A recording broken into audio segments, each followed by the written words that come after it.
Hi, I'm Alastair Hay, and I help people get well, and I help people stay well using homeopathic medicines. And I'm a home visiting homeopath, mainly, working in, where do I work?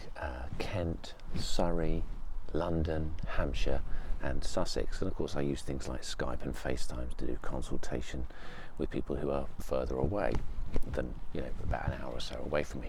And you can find me at, I'm just trying to pick up this mug, at homeopathical.com.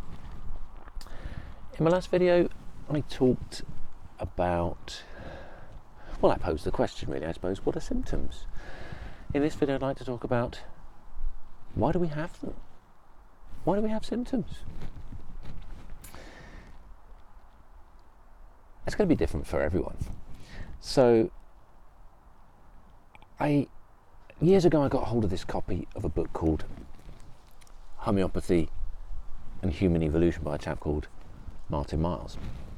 A fantastic book. I got it in 1996 towards the end of my years studying as a full-time homeopath, full-time course. And every time I read it I learn something new from it. And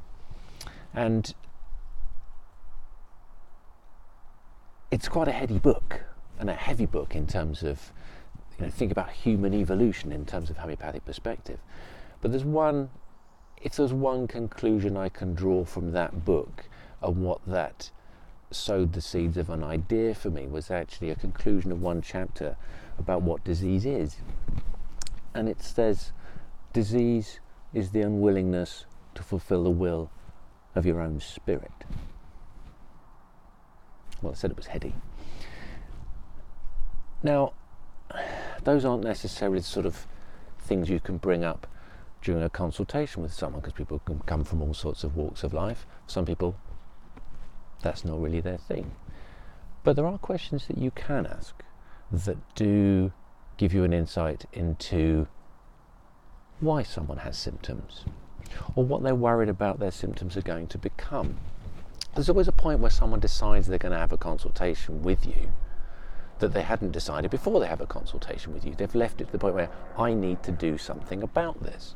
So one question can be, that I ask people, and you could even ask yourself, is actually, what's going to happen to my symptoms if I do nothing?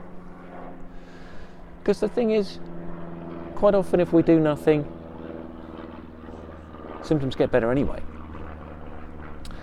Or they get worse.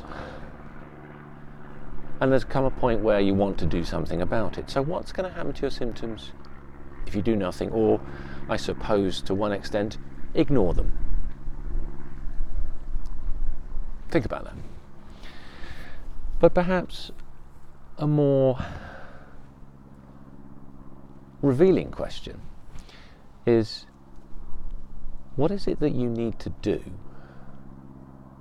that you're not doing? For me at the moment probably would be go to bed earlier and record more videos. But I'd like you to leave you with something else with respect to symptoms, and how I believe that we need to work on our symptoms to change them. Because, as I said in my last video, symptoms aren't things that happen to us, they're things our body made. So imagine you're standing in front of a mirror looking at yourself, and you're seeing your reflection.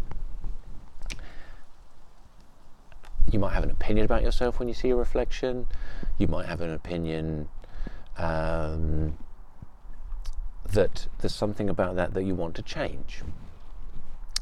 I think that when you want to change your symptoms, what we tend to do is try and change the reflection. But hopefully understand, if you need to do that, you've actually got to change you. Does that make sense? So, if you see ill people today, think of Alastair Hay. Thank you.